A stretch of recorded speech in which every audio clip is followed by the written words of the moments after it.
these Anunnaki people. There are people who believe they're the direct descendants of these beings and that they have the right to rule over human beings still to this very day. And they came from Nibiru.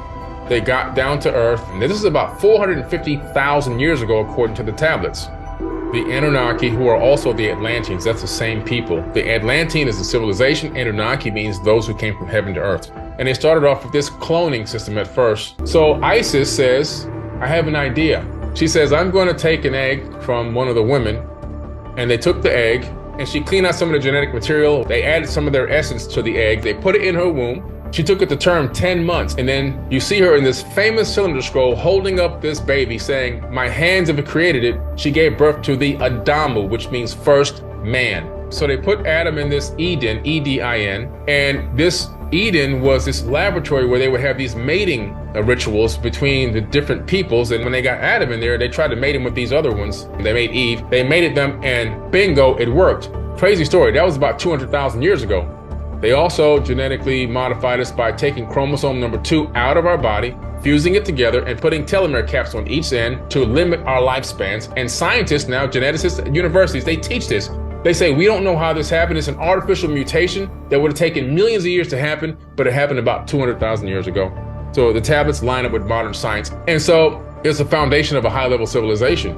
When we got to one of the highest advanced civilizations, which started out in Sumer, and then migrated over into the land of Kemet before it became Egypt, the initial pharaohs would be a direct bloodline of one of these Anunnaki people.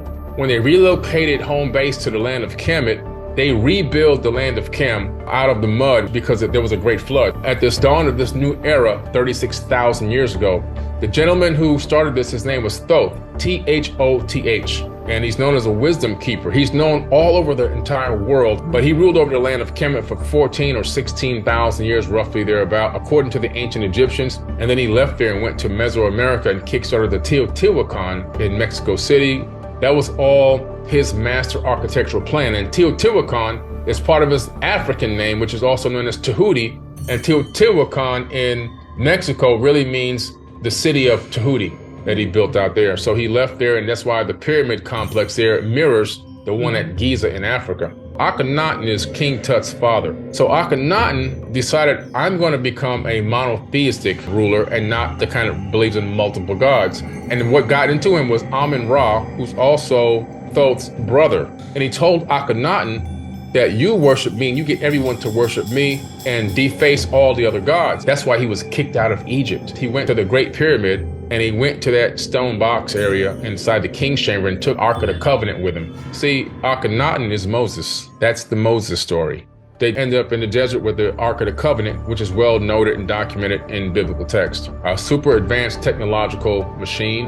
It was multi-purposeful. What it was capable of doing, it's a weapon, but it also has the capability of being a power source. The Great Pyramid itself is a power generator. It was built on top of an aquifer, and the water running underneath the Great Pyramid, it creates physiostatic electricity. Those ions would get pushed up into the Grand Gallery, and they had resonating rods in the slots going up the Grand Gallery. When it got to the king's chamber, some other type of fusion would happen, and it would then send the energy up through the apex, and the apex, which is now missing, would then transmit it out wirelessly to the obelisk, which then collect this ambient electricity. And if you had a JED, you can pick up this ambient wireless electricity. You can see the JED connected to light bulbs and so forth, like a Nidera. I knew it wasn't a sarcophagus, but it's the same exact, I measured it. It's the same exact dimensions as what?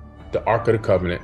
So when Akhenaten took that, he took the power source for Egypt. As time continued to go by, and they began to then handpick specific people to do specific things, and they would then create these genetically modified or bloodline people. Yeshua was one of them. He was a chosen one to bring a certain level of Christ consciousness, which existed before Jesus Christ, that terminology ever came to be. I put the New Testament where Jesus is speaking, and I put both the Atlanteans' words from the Emerald Tablets, and you see that Jesus is literally mimicking what he learned from the ancient mystery schools, which he learned directly from the Egyptian mysteries from Thoth the Atlanteans' teachings. The real text is 36,000 years old,